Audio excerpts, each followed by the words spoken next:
Maraming salamat po sa pagtangkilik ng ating video. Hinihikayat ko po kayong mag-like and subscribe para ma-update kayo sa susunod na nakabanata. Tara at umpisahan na natin.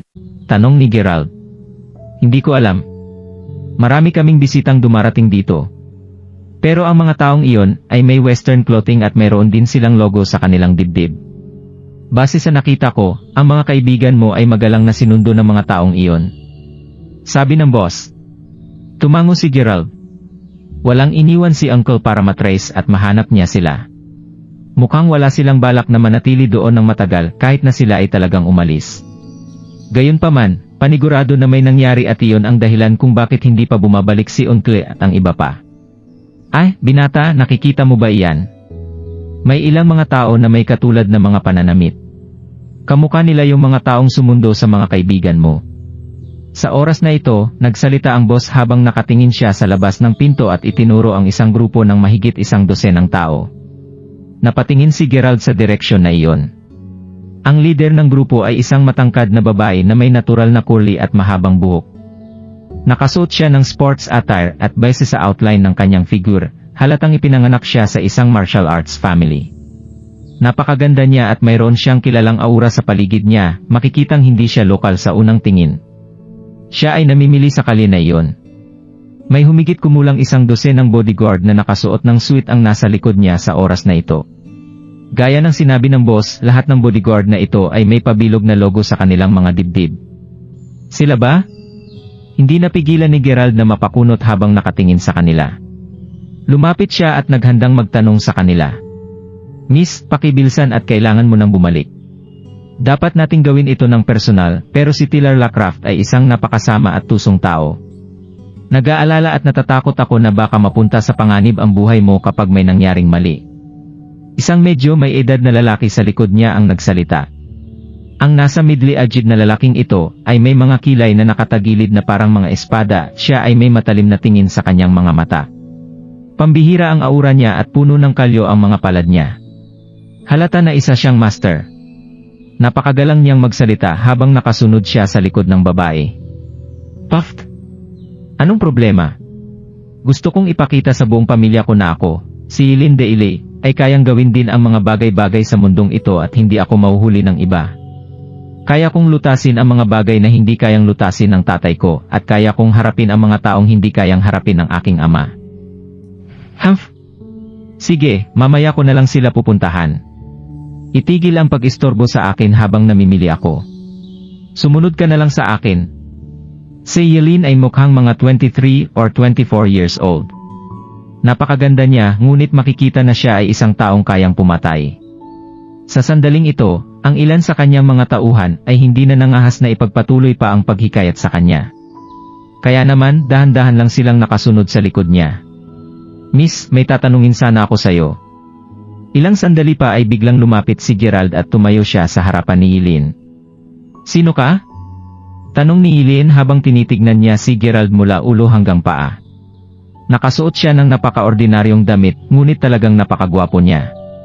Gayunpaman, hindi kailanman titingin si Eileen sa isang tao na tulad niya at isang bakas ng pang-alipusta ang makikita sa kanyang mga mata. Gusto kitang tanungin tungkol sa 6 kong kaibigan. Sila ay 2 lalaki at 4 na babae, tumutuloy sila sa hotel na ito bago ito. Narinig ko ang sinabi ng boss ng hotel na may dumating para sunduin sila mula sa hotel kahapon ng madaling araw. Ikaw ba ang nakakuha sa kanila? Tanong ni Gerald habang magalang siyang nakangiti. Napagpasyahan niyang lapitan sila bilang isang normal at ordinaryong tao. What the hell? Sino ka? Hanapin mo ang taong kumuha sa iyong mga kaibigan kung gusto mo. Bakit ka nagtanong sa akin? Nakakita na ako ng maraming mga tao na sumubok at gumamit ng parehong paraan tulad mo. Talagang naglakas loob ka pa talagang kausapin ako. Bakit hindi mo tingnan ang iyong sarili? Sa tingin mo ba ay karapat-dapat kang kausapin ako? Biglang nagalit si Eileen. Habang nagsasalita siya, lumapit ang ilang mga bodyguard sa likod niya habang nakatingin siya kay Gerald. Gusto nilang gamitin ang kanilang malamig at matalim na titig para subukang takutin ang taong nasa kanyang harapan. Miling na lamang at pilit nang umiti si Gerald nang makita niya ang mga taong ito. Medyo dramatic nang maisip niya 1 taon pa lang ang nakalipas na kakabahan si Gerald, kahit nakalmado siya sa harapan. kung makakatagpo siya ng napakaraming bodyguard na nakapaligid sa kanya. Pero ngayon, hindi isang biro kung pitikin lang ni Gerald ang kanyang daliri at paniguradong patay na ang mga taong ito, hindi rin nila malalaman kung paano sila mamatay. Totoo na kapag ang isang tao ay naging malakas at makapangyarihan na higit pa kaysa sa isang ordinaryong tao, siya ay mawawalan ng pakialam sa mga taong nagbabanta sa kanya. Hindi niya ito isinapuso. Sa oras na ito, nakabalik na sina Chester at Aiden sa Mayberry City para magpagaling. Hindi mahanap ni Gerald si Sela, kaya kailangan niyang kumuha ng ilang mga clues mula sa mga taong ito. Sandali lang. Sa pagkakataong ito, bigla silang pinigilan ni Eileen habang sumisigaw ito ng malakas. Miss Eileen, anong problema? Tanong ng middle-aged na lalaki. Dario, hindi mo ba naisip na ang binatang ito ay parang may kahawig? Biglang nagsalita si Eileen habang naka-cross arms siya at nakatitig kay Gerald. Kamukha ng isang tao. Sinong kahawig niya? Tanong ni Dario. Hindi ba parang kamukhang-kamukha niya si Jamarcus, ang alipin na binugbog ko hanggang sa mamatay siya? Lalong naging interesado si Eileen bago siya lumingon at tumingin kay Gerald. Habang tumitingin ito sa kanya, mas lalo niyang naramdaman na kahawig talaga ni Gerald ang kanyang namatay na alipin. Miss Eileen, parang kamukha nga niya ang iyong alipin na si Jamarcus. Sabi ni Dario habang tumatango bilang pagsang-ayon. Hahaha. Nagtataka lang ako kung bakit parang pamilyar sa akin ang taong ito.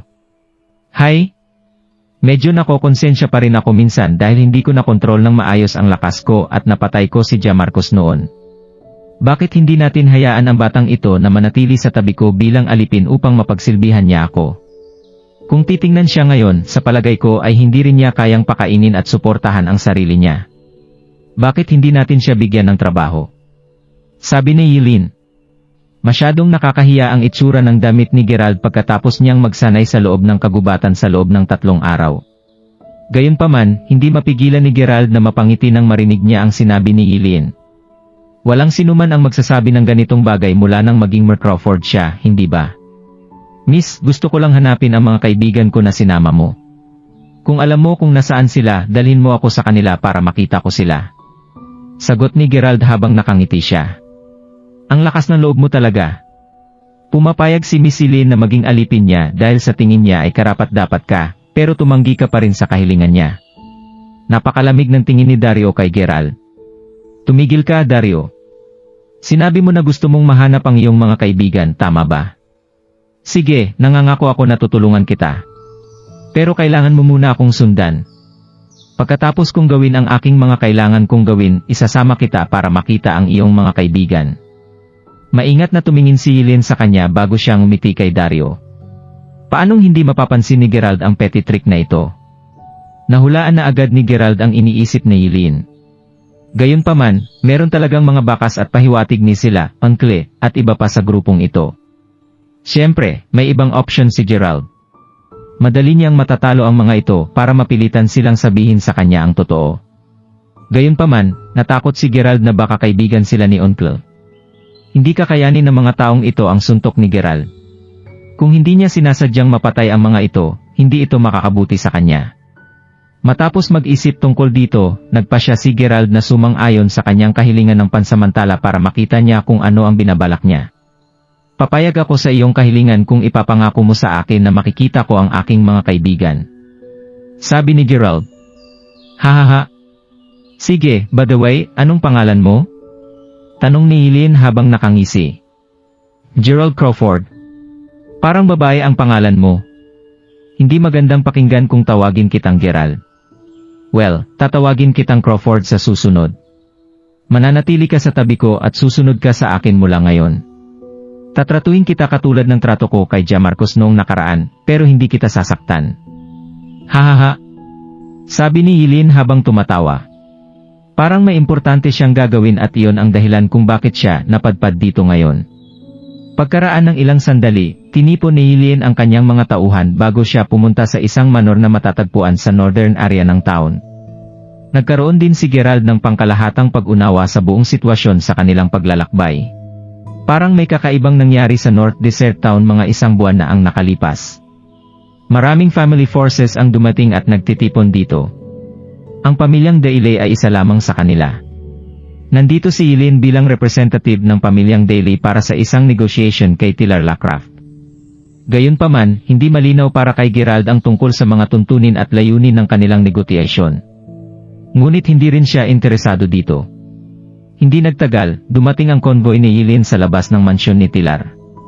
Marami sa mga bodyguard ni Tyler ang nasa loob at labas ng mansyon. Si Tyler ay kabilang sa isa sa mga makapangyarihang local forces, at siya ay kilala sa pagiging malupit. Si Tyler ay isang middle-aged na lalaki na medyo mataba, ang kanyang mga mata ay singkit sa isang tuwid na linya. Miss Daly, akala ko hindi na pupunta ang pamilyang Daly. Hindi ko talaga inaasahan na pupunta ka talaga dito ng personal. Totoong napakatapang at determinado ka. Miss Daly, isa kang pambihirang bida. Sabi ni Tyler at pinikit niya ang kanyang mga mata habang tinitingnan ang katawan ni Eileen mula ulo hanggang paa. Tyler Lacraft, huwag ka nang magsalita pa ng kung ano-ano at maging prangka ka na lang. Gusto kitang tanungin kung bakit biglang nagbago ang isip mo at ibinaba ang grade percentage ng pamilyang Daly, pero ang original na napagkasunduan natin at nagpasya na ang apat na malalaki at influential na pamilya ay magtutulungan, mag-aambagan at magbabahagi sa pagtuklas historical ruins na ito. Anong ibig mong sabihin dito? Nagsalita si Eileen sa sobrang mayabang at dominanteng pamamaraan. Hahaha. Miss Daly, napakaprangka mong tao. Tama ka. Plano naming hatiin ng pantay ang historical ruins para sa lahat, pero ang pamilyang Santos ay gumawa ng pinakamalaking kontribusyon sa bagay na ito, at sila rin ang unang nakatuklas ng himalang ito. Para naman sa pamilyang Daly, ang iyong pamilya ay halos walang anumang kontribusyon sa bagay na ito. Kaya para sa kapakanan ng patas na pamamaraan, ang ilan sa dalawang pamilya ay sumang-ayon sa sinabi ng pamilyang Santos na payagan ang pamilya nila na makakuha ng mas malaking porsyento. Sabi ni Tyler habang tumatawa. Go! Tyler Lacraft, huwag mong kalimutan na ang pamilyang Daly ang nagbukas ng pinto sa mga historical ruins. Kung wala ang pamilyang Daly, ang natitirang tatlong pamilya ay naghihintay pa rin sa labas sa ilalim ng araw, ganti ni Eileen. Wala masyadong naririnig si Gerald mula sa kinatatayuan niya pero naririnig niya ang mga importanteng bagay. Mga historical ruins dito. Naramdaman ni Gerald na posibleng nakahanap ang grupong ito ng isang lugar na katulad ng ancient tomb. Ang apat na pamilya ay nagtutulungan upang hatiin ng pantay ang mga kikitain nila dito. Gayunpaman, may taong binawi ang kanyang mga salita. Tyler Lacraft, huwag mong kalimutan kung sino ang nagligtas sa buhay mo. Wala kang puso at walang utang na loob. Galit na sinabi ni Eileen. Puffed. Eileen Daly, magalang lamang ako sa iyo dahil sa ating mutual affection sa isa't isa noon. Pero't ng ina mo, huwag mong subukan na samantalahin ang kahinaan ko para tapakan ako. Mukhang hindi mo maintindihan ang kasalukuyang sitwasyon mo kung hindi kita tuturuan ng leksyon ngayon. Sige, hindi ko na kailangang umalis pa dahil nandito ka naman na sa harapan ko. Sa pagkakataong ito, biglang ikinaway ni Tyler ang kanyang kamay at agad na sumugod ang isang grupo ng mga bodyguard nang inilabas nila ang kanilang mga baril at pinalibutan ang grupo ng mga tao. Tyler Lacraft. Galit na sumigaw si Eileen. Sampal? Para naman kay Tyler, dire-diretso siyang naglakad papunta kay Eileen at binigyan niya ito ng isang mahigpit na sampal sa mukha niya. Go ka. Bakit hindi ko gagawin ito? Dario, patayin mo sila. Hindi inasahan ni Eileen na maglalakas loob talaga si Tyler na suntukin siya. Kaya sumigaw siya sa sandaling ito. Hahaha. Si Dario ay isang pambihirang master. Sa totoo lang, ang dahilan kung bakit palagi akong natatakot sa pamilyang Daly ay dahil lang kay Dario. Ang ika-negatibo 108 generation descendant ng Iron Palm. Talagang nakakatakot ito. Sabi ni Tyler habang tumatawa. Dario, ano pa bang hinihintay mo? Sinabihan kita na patayin mo siya para sa akin. Sigaw ni Eileen kay Dario na nakatayo pa rin sa isang pwesto at hindi kumikibo. Hay! Miss Eileen, ilang beses ko kayong pinayuhan na mas makakabuti kung manatili ka sa bahay. Sa ating kasalukuyang sitwasyon, hindi ngayon ang tamang oras na gawin mo ang gusto mong gawin. Sabi ni Dario habang pilit siyang nakangiti at umiling. Pagkatapos nito, nagdala si Dario ng mahigit 100 bodyguard habang naglalakad sila sa likod ni Tyler. Si Lacraft ay nagiging mabait na sayo, Miss Eileen. Nakangiting umiling si Dario. Mga traitor. Nanlaki ang mga mata ni Eileen at hindi makapaniwala. Si Dario ang nangunguna sa bodyguards ng Daily family para pagtaksilan ang parehong pamilya. Si Eileen ay mahusay sa martial arts, ngunit ang nagawa niya lang ngayon ay ang umatras dahil sa takot habang nakatingin siya sa bodyguards ng Larcraft family na nakatingin ng masama sa kanya sa oras na ito. Hindi siya kailanman magiging kalaban ng mga taong ito. Sa sandaling ito, sobra siyang natatakot na ang kanyang mga palad at likod ng kanyang mga kamay ay pawis na pawis. Si Dario ang suporta at pilar ng lakas ng pamilyang Daily, pero ngayon tinalikuran na niya sila. Ano ngayon, Miss Daily? Si Master Dario ay isa sa mga nangungunang master, pero ginawa siyang alipin sa pamilyang Daily. Pero iba ang mangyayari kung mapupunta si Master Dario sa amin. Si Master Dario ang magiging guest of honor ng pamilyang Larcraft. Sabi ni Tilar habang nakangisi. Ikaw, bakit naisipan mong gawin ito? Sabi ni Eileen bago siya lumunok. Hahaha. Alam kong pinakamamahal ka ng tatay mo dahil nag-iisang anak ka niya. Kung malalaman niya na nahulog ka sa aming mga kamay, paniguradong papayag ang iyong tatay na pirmahan ang ilan sa mga terms of agreement na ilalabas ni Mark Santos. Ito ay napakasimple lang talaga. Sabi ni Tilar habang nagkibit balikat. Hindi pa tayo nakapasok sa kaloob-loobang bahagi ng historical ruins at hindi rin tayo sigurado kung mayroon ngang anumang kayamanan dito. Kaya hindi mo ba naisip na ikaw at ang pamilyang Santos ay kumikilos ng masyadong padalos-dalos sa pamagitan ng pagbabanta sa pamilyang Daily? Sabi ni Eileen. Hahaha. Ang hina ng utak ng magandang babae na ito. Sa tingin mo ba gagawin namin ang lahat ng ito kung wala tayong makukuha? Nandito ka naman na kaya sasabihin ko na sayo ang totoo. Nakahanap na ang pamilya Santos ng kayamanan sa loob ng mga ruins. Sabi ni Tilar. Hindi ako naniniwala sa'yo. Masyadong misteryoso ang mga ruins. Hindi ako naniniwala na ang pamilyang Santos ay may natagpuan na anumang mga sikreto sa loob nito sa loob lamang ng ilang araw. Sagot ni Eileen habang umiling. Gayunpaman, nagsisimula na ring magduda si Eileen sa kanyang sariling mga paniniwala. Kung tutuusin, kung ang pamilyang Santos ay walang natagpuan kayamanan sa loob ng ruins, hindi nila hihilingin kay Tilar na bumalik sa kanyang pangako. Siguradong walang kapangyarihan si Tilar na talikuran din ni Dario ang pamilyang Daily. Kung tutuusin, ang apat na dakila at influential na pamilya ay nagpakita na ng kanilang kagustuhan sa pamilyang Santos.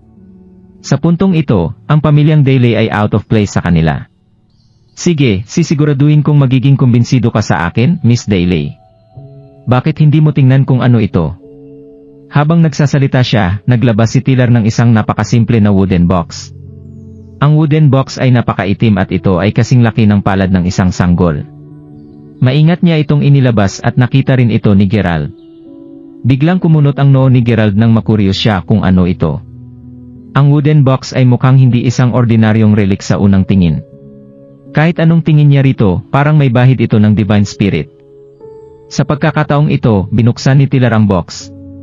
Pagkatapos nito ay nakita ang isang pahiwatig ng isang malakas na purple glow ang lumabas sa kahon at binalot nito ang paligid ni Tilar. May isang spiritual artifact na nasa loob ng purple glow. Ang mga talukap ni Gerald ay kumibot ng malakas sa sandaling ito. Hindi ito isang ordinaryong relic. Isa itong spiritual artifact. Nagulat si Gerald sa sandaling ito. Akala niya noong una ay nag-aaway lang ang grupong ng mga taong ito dahil sa ilang yaman na natagpuan nila sa ancient tomb. Hindi nila inaasahan na nakita nila ang isang spiritual artifact. Narinig ni Gerald ang usapan ni Queen na tungkol dito sa Snake Cave noon. Ang lugar kung saan natagpuan ang isang spiritual artifact ay isang himala na kabilang sa ancient Shunzug civilization. Kahit sino ay makakahanap ng isang mahusay na ancient heritage o good fortune kung hahanapin ang lugar na iyon. Isa kayang miracle ang historical ruin na ito. Naiintindihan na ngayon ni Gerald ang dahilan kung bakit pipiliin ni sila na makisalamuha at dumikit sa grupo ng mga tao na ito. Kahit si Gerald ay hindi hahayaang masayang ang pagkakataon na ito kung may nakita man siya dito. Mukhang may saysay ang kanyang paglalakbay sa pagkakataong ito. Ano ito? Sobrang nabigla si Eileen. Hahaha. Ito ay isang uri ng magic stone. Ang magic stone na ito ay priceless na kayamanan. Naiintindihan mo na ba ang lahat ngayon, Miss Daily? Sabi ni Tilar habang tumatawa. Si Dario ay napailing habang pilit siyang nakangiti. Tumataas baba ang dibdib ni Eileen sa sobrang galit sa sandaling iyon. Ang grupo na ito ay mahusay pagdating sa paggawa ng mga masasamang pakana. Maging ang kanyang tatay ay tuluyan nang naitago sa dilim. Miss Daly, mag-isa ka lang ngayon. Kaya mas mabuti kung pipiliin mong huwag lumaban. Dapat maging masunurin ka at sumuko ka na lang para walang mangyaring masama sa'yo. Kung hindi, paniguradong masasaktan ka. Paalala ni Tiller sa kanya. Doon lang namalayan ni Tiller na may isang binata ang nakatayo sa likod ni Eileen sa oras na ito. Hindi alam ni Tiller kung natakot ba ang binata dahil sa kanyang dominanteng aura. Sa sandaling ito, parang malayo ang isip ng nasabing binata na parabang malalim ng kanyang iniisip. Mukhang wala kay Eileen ang kanyang isip at atensyon. Di kaya dahil masyado siyang natakot sa akin. Napailing si Tiller habang iniisip ito. Pagkatapos nito, nagtanong siya, Master Dario, sino ang lalaking iyon? Isa rin ba siya sa mga utusan ni Eileen? Marlacraft. Isa siyang utusan na pinasok ni Eileen kanina. Tumango si Dario bago siya nagpatuloy, isa lang siyang kawawang niloko ni Eileen. Hahaha. Hindi niya man lang alam na binenta na siya para gamitin niya. Pilit nang umiti si Dario. Parang narinig na niya ang lahat ng pinag-usapan natin, Master Dario, alam mo kung ano ang kailangan mong gawin. Sabi ni Tiller habang nanunuya. Naging komportable siya dahil naisip niyang naging matagumpay ang kanyang plano. Okay. Susunugin ko siya ng buhay mamaya.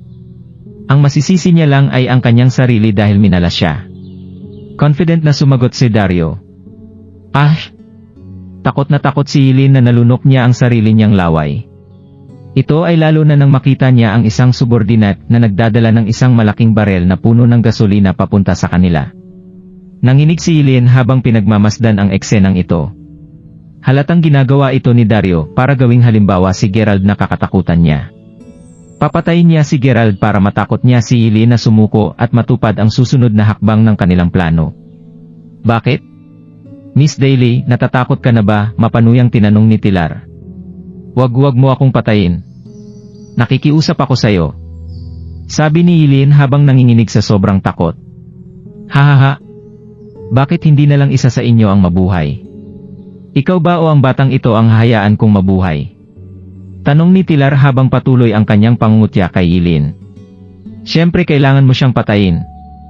Isa lang siyang alipin. Kahit nasunugin mo siya hanggang sa mamatay siya, magiging kapaki-pakinabang pa rin ako sa'yo hanggat nabubuhay ako. Nagmamadaling umatras si Eileen. Hahaha. Natawa ang lahat sa kinilos ni Eileen. Tumigil kayo sa kakatawa dyan. Oras na para kumilos ka. Pwede niyong hayaan si Miss Daly na maranasan at makita ang isang madugong eksena. Sabi ni Tiller habang winawagayway ang kanyang kamay. Okay, boss. Paniguradong takot na ang batang ito. Hindi man lang siya nagre-react mula kanina, pero paniguradong sisigaw siya sa sobrang takot mamaya. Sabi ng subordinate habang nakangiti at naglakad siya papunta kay Gerald. Bata, malapit ka nang mamatay. Makakabuti para sa'yo kung isisigaw mo ang iyong huling salita. Sabi ng isa sa mga tauhan ni Tiller habang pinapatunog niya ang kanyang lig. Shish! Si Gerald ay nagko-concentrate pa rin nang gumawa siya ng simpleng silent gesture sa tauhan. Anong nangyayari? Anong ginagawa mo? Nagulat ang tauhan sa reaksyon ni Gerald. Ang miracle ba na binanggit mo ay nakita sa isang kuweba sa disyerto mga 70 miles ang layo mula sa lugar na ito? Mahinang tinanong ni Gerald.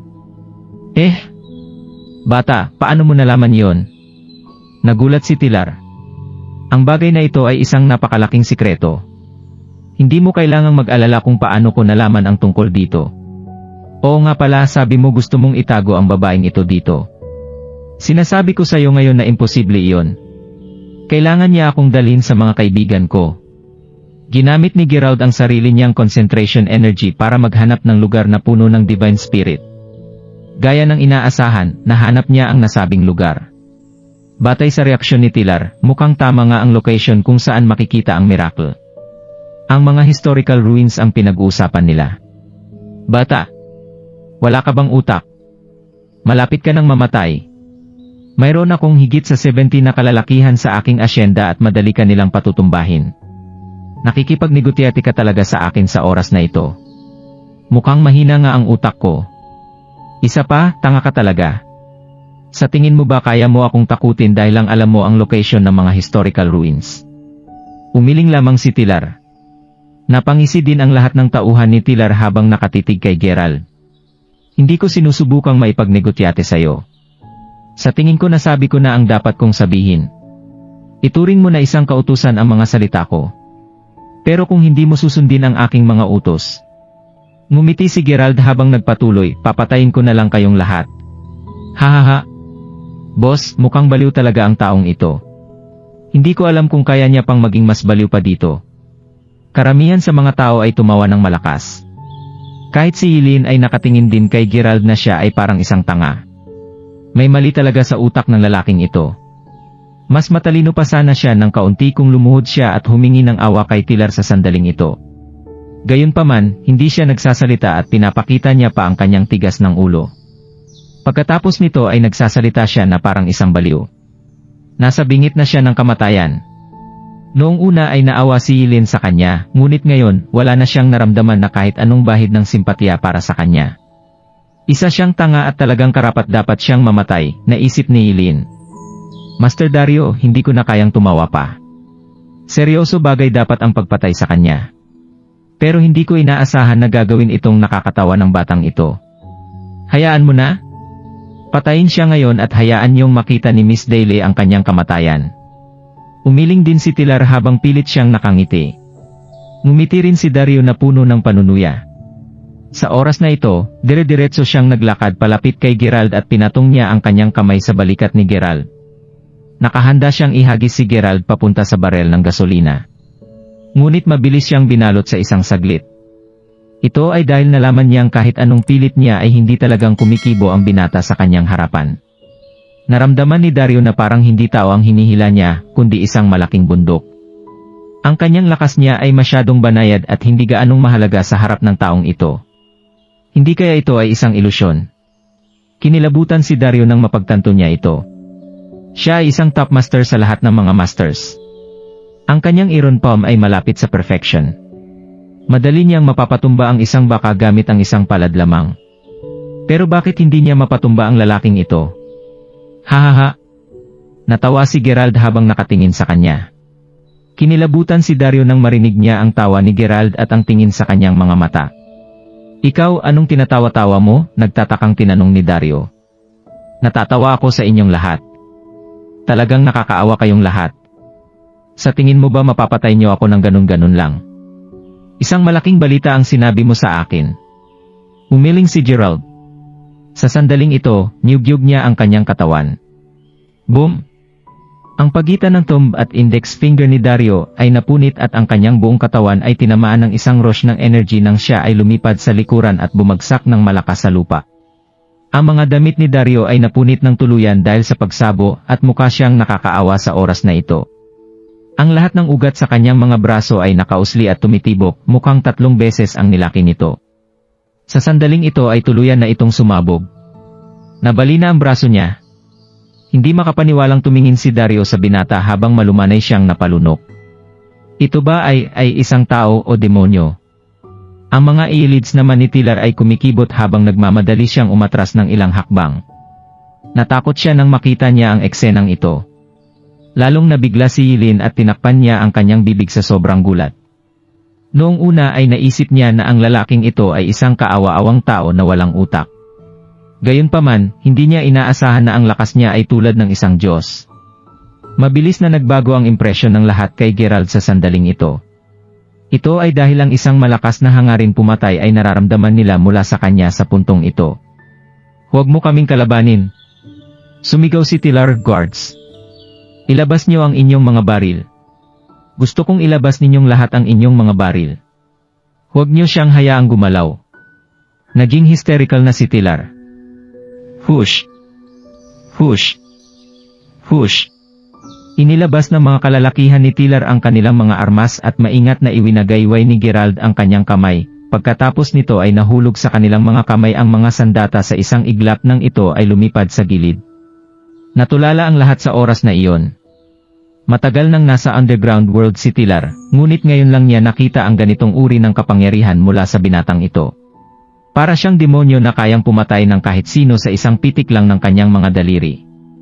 Huwag kang gagalaw. Huwag ka nang gumalaw pa. Tumigil kayong lahat. Itinaas ni Tiller ang kanyang kamay bilang senyales sa kanyang mga tauhan na huwag silang magpatumpik-tumpik sa kanilang mga aksyon.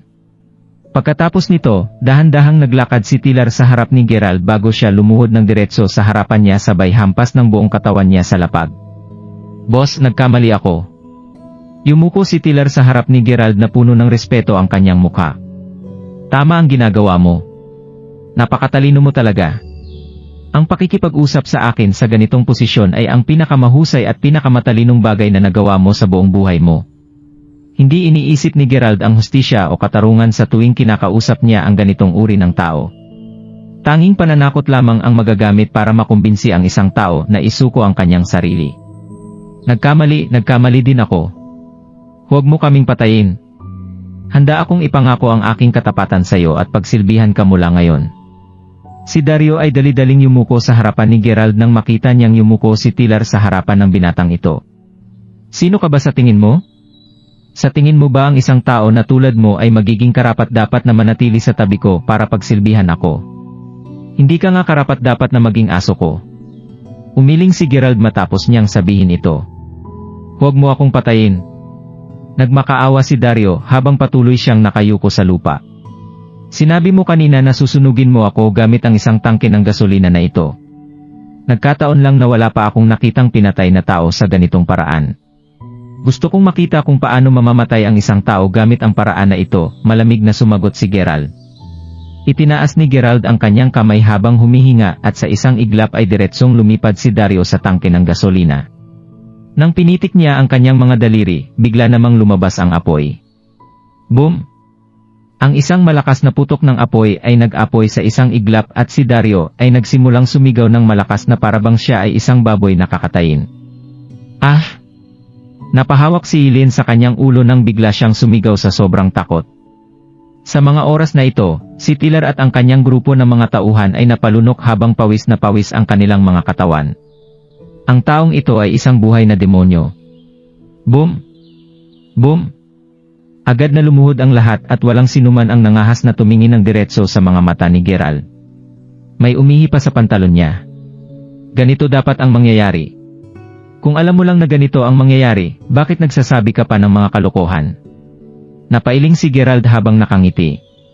Pagkatapos nito ay tumingin siya kay Eileen at sinabing, Miss Daly, hindi nagbibiro sa'yo kanina.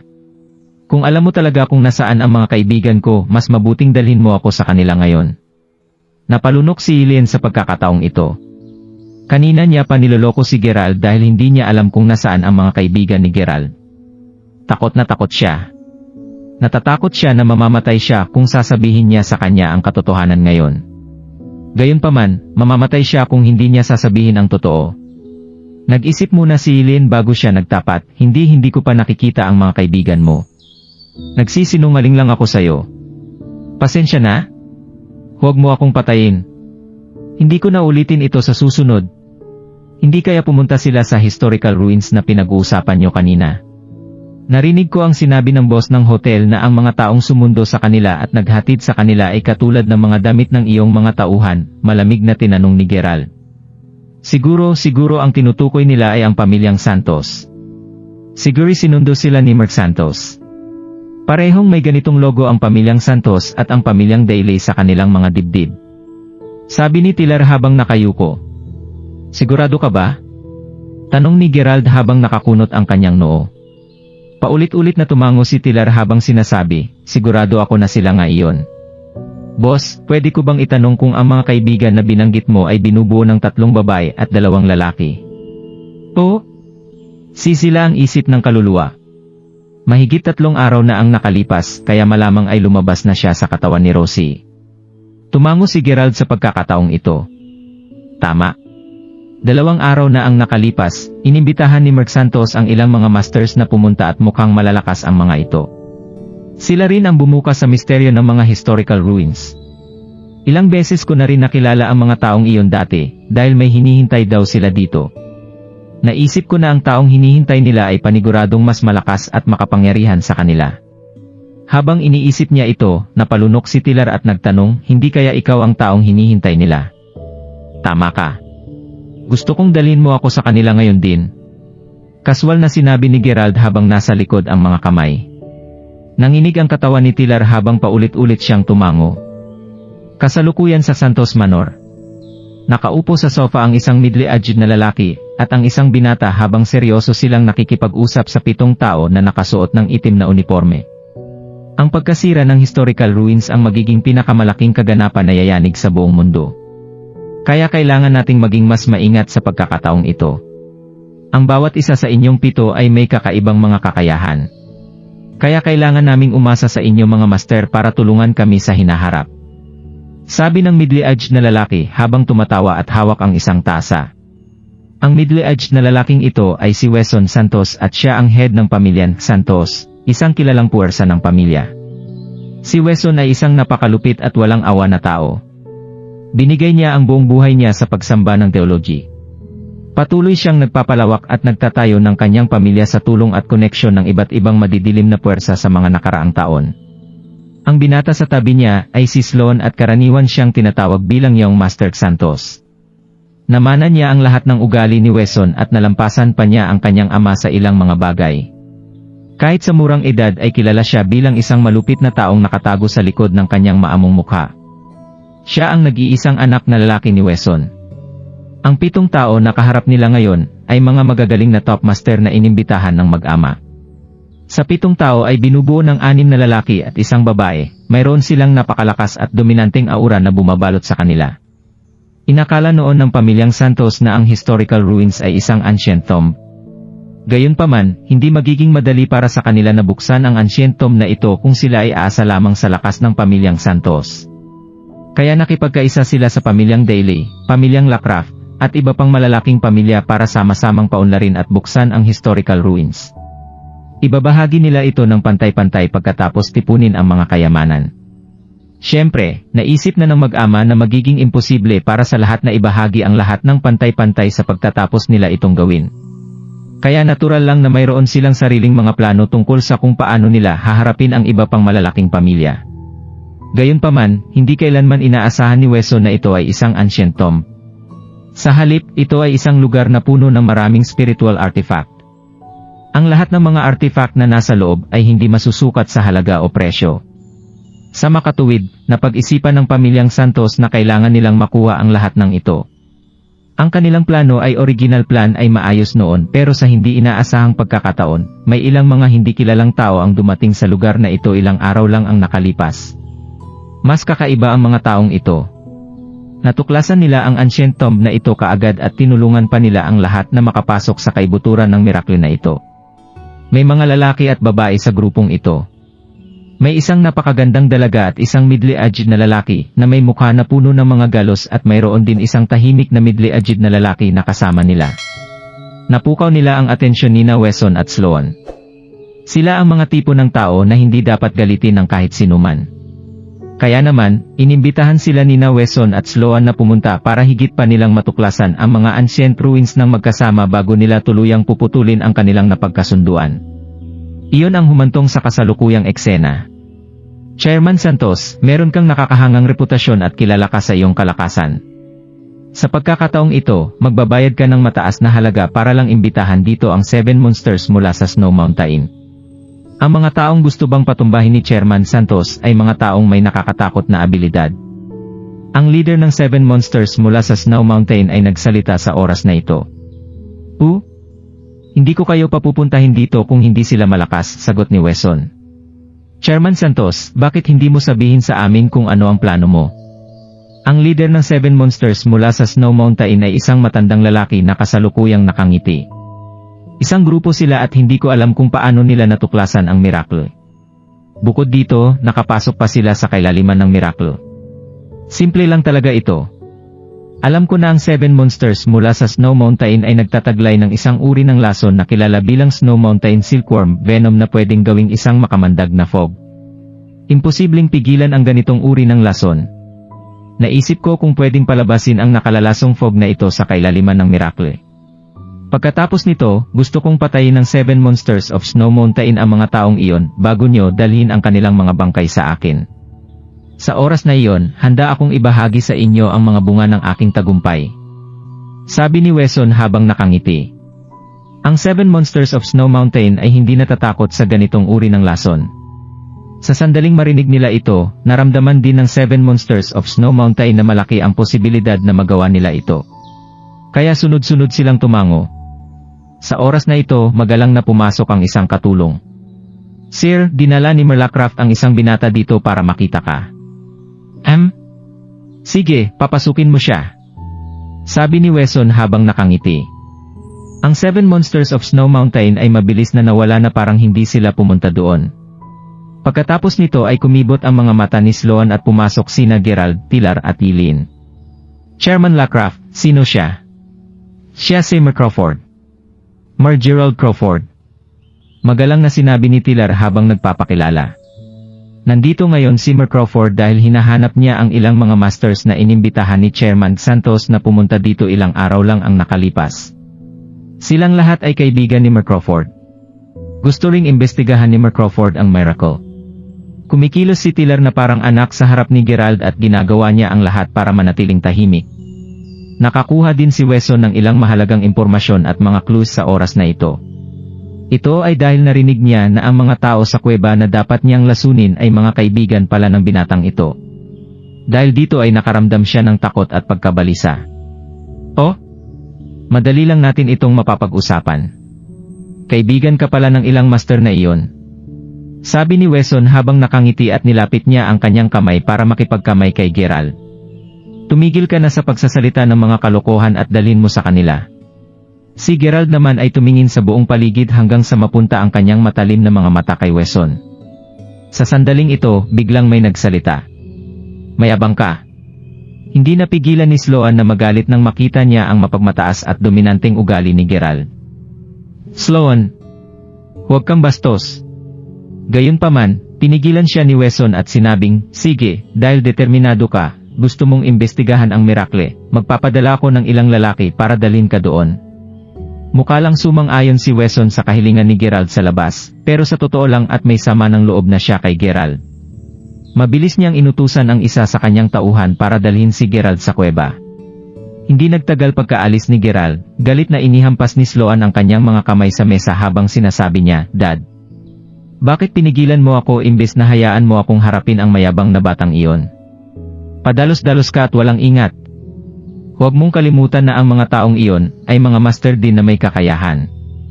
Wala tayong nakikitang kakaiba sa binatang iyon, pero hindi mo ba napansin na si Eileen Daly at Pilar Lacraft ay parehong takot at takot na magsalita sa harap niya? Kaya hindi tulad ng inaakala mo ang binatang ito. Mabilis na nagsalita si Wesson dahil alam niyang hindi tulad ng inaakala niya ang itsura ng sitwasyon. Ano pala ang gagawin natin ngayon? Dadalhin ba talaga natin siya sa Ancient Tomb? Tanong ni Sloan habang nakakunot ang kanyang noo. Siyempre hindi. Para maiwasan natin ang anumang problema, gusto kong imbitahan ang 7 monsters mula sa Snow Mountain na harangin at patayin siya habang papunta siya doon. Sa ganoong paraan, matutupad natin ang ating misyon sa sandaling mamatay ang mga masters na nasa loob ng kuweba. Puffed! Mukhang wala nang silbi sa akin si Pilar Lacraft at ang pamilyang Daly. Mapanuyang sinabi ni Wesson. Sa oras na ito, biglang lumitaw ang 7 monsters mula sa Snow Mountain na nawala sa sofa. Nanliit ang mga mata nila sa oras na ito. Mukha silang kalmadong sa meditation at walang kahit ano sa mundong ito ang kinahihiligan nila. Ito ay talagang isang kinakailangang ugali ng bawat top master. Lagi nilang ipinipikit ang kanilang mga mata upang magpahinga at pakalmahin ang kanilang mga isipan para lumubog sila sa isang kahanga-hanga at mahiwagang kalagayan. Talagang napakatalino ng binatang iyon. Kung hindi lang dahil kailangan siya ni Chairman Santos, naisipan ko nang kunin siya bilang disiple para matrain ko pa siya ng kaunti. Sa kasamaang palad, kailangan niyang mamatay dahil ito ang kagustuhan ni Chairman Santos. Nakapikit na sinabi ng matanda na leader ng grupo. Kailangan ko kayong 7 sa isang bagay. Tuwang-tuwa si Wesson at dali-dali niyang kinuha ang mainit na ginseng tea habang naghahanda siyang palitan ang alak ng tsaa. Itinaas ng matanda ang kanyang kamay at tinanggihan ito habang sinasabi, hindi na. Babalik rin kami agad. Maaari mo na lang iwan ang tsaa dito dahil hindi naman ito lalamigin. Mapait na tumawa ang matanda. Huwoosh! Pagkatapos nito, tuluyan na lamang silang nawala. Sa sandaling ito, tanging isang binata na lang ang naiwan na nakaupo sa sofa habang nakadekwatro. Siya ang pinakabata sa 7 monsters ng Snow Mountain. Marivon, bakit hindi ka sumama sa kanila? Curious na tinanong ni Sloan. Sapat na silang 6 para makumpleto ang misyon. Ang dahilan kung bakit ako nananatili ay dahil naatasan ako na manatili kasama si Chairman Santos para matanggap namin ang mga bunga ng aming tagumpay. Sagot ng binata na nagngangalang Yvonne na may malabong ngiti sa kanyang labi. Kung nagustuhan mo ang mga ganitong video, huwag mong kalimutan mag-like and subscribe. Panoorin mo na rin ang mga naunang kabanata para lalong maubos ang oras mo.